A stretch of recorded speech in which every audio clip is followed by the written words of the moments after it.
Morning everyone. বন্ধুরা সকলে কেমন আছেন? আর সকলকে শিবরাজ ফ্যামিলি ব্লগে স্বাগত। এখন বাজে সকাল 9টা, আর এখন থেকেই ব্লগটা স্টার্ট করলাম। বসে গেছি রান্না বান্না করব, সেই জন্য সবজিপাতি নিয়ে কাটাকাটি করতে। রান্না করব পেঁপে, আলু, গাজর সমস্ত কিছু দিয়ে, আর একটা শুক্তো, উচ্ছে, ডাঁটা, বটবটি, বেগুন, তাই এক এক করে সব কিছু কেটে নিচ্ছি। আর আরও রান্না হবে, খুব বিশেষ আজকে রান্না করব না, শুক্তো হবে। আর এদিকে কেটে নিয়েছি পেঁয়াজ, রসুন একদম কেটে নিলাম। আর এদিকে আছে চিকেন, একদম ধুয়ে রেডি করে নিয়েছি। প্রথমে শুক্তোটা রান্না করে নেব, আর তারপরে চিকেন রান্না করে নেব। মশলাটা এখনও করা হয়নি, চিকেনটা ধুয়ে রেডি করে রাখলাম, এরপর মশলাটা তৈরি করব, তারপর রান্নাটা বসিয়ে দেব।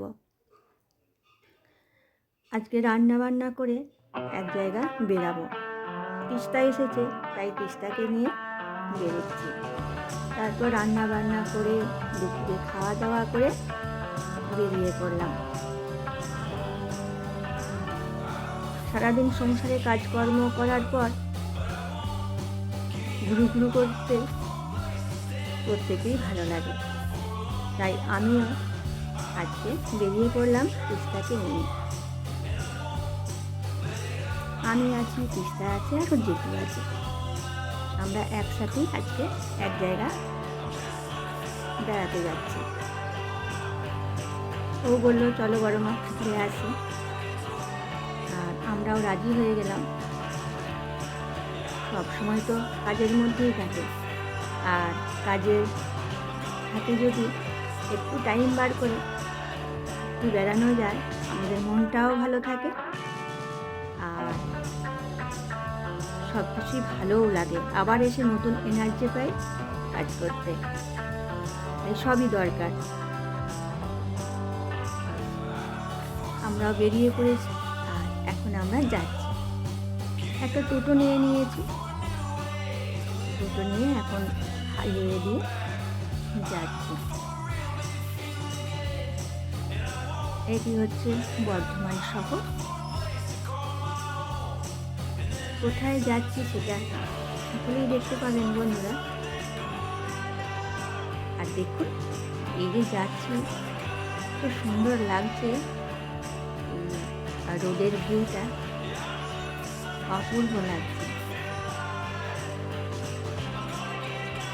বেশ ফাঁকা ফাঁকাই। আর এইদিকে সব সময় যায় লরি, দূরপাল্লার বাস, মানে শাঁ শাঁ করে বেরিয়ে যায়।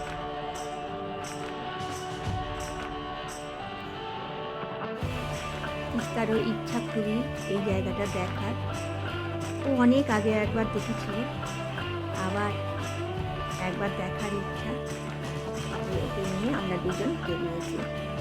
বেশ আনন্দ হচ্ছে, জানেন, অনেকদিন পর কোথাও একটা যাচ্ছি।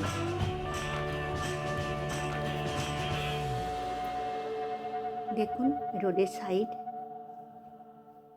কি অপূর্ব লাগছে না? আমার তো ভীষণই ভালো লাগছে, আর আমার যেগুলোই ভালো লাগে আমি সেগুলোই একটু ভিডিও করে নিই।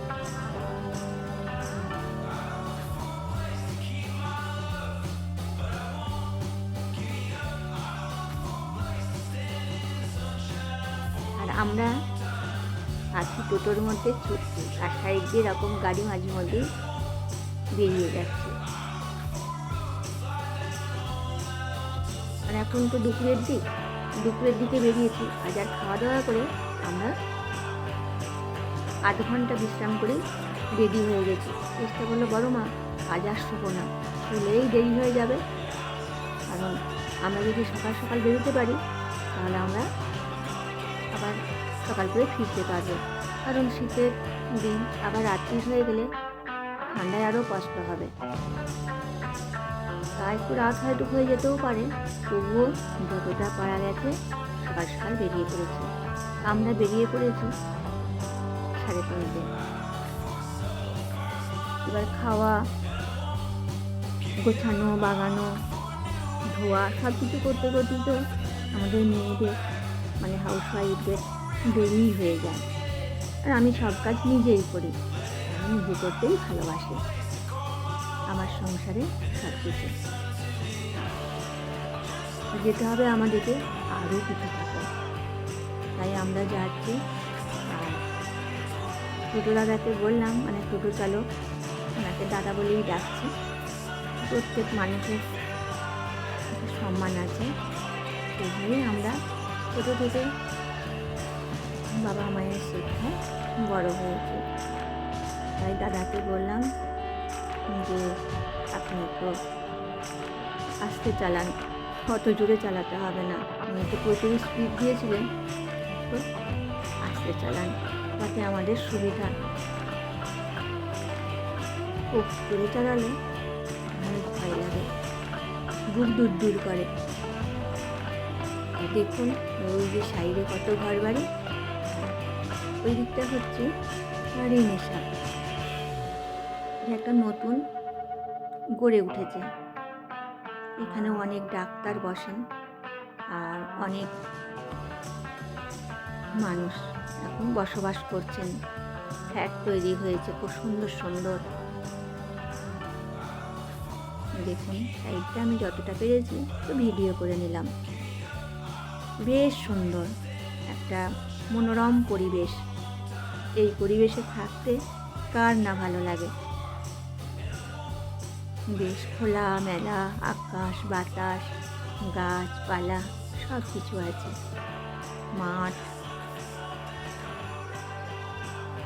আমরাও তারই মধ্যে দেখতে দেখতে ছুটে চলেছি আমাদের গন্তব্যের দিকে। দেখুন সাইডটা ভারী সুন্দর, তাই না?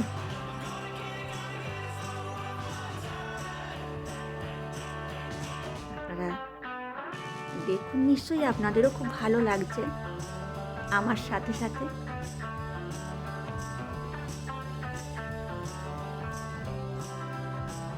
আমরা অনেক দূর চলে এলাম। এরপর আমরা টোটো থেকে নামছি, তারপর টোটো থেকে নেমে সেই জায়গায় যাব। টোটো দাঁড়িয়ে গেছে, তিস্তা আর ওর জেঠু নেমে পড়েছে, আর আমি এদিকে নামছি। তা বন্ধুরা, ভিডিওটি কেমন লাগলো আমাকে অবশ্যই কমেন্ট করে জানাবেন। এই ব্লগটি ভালো লাগলে চ্যানেলটি সাবস্ক্রাইব করে লাইক, কমেন্ট, শেয়ার করে পাশে থাকবেন। আজকে আসি, সকলে ভালো থাকবেন, টাটা।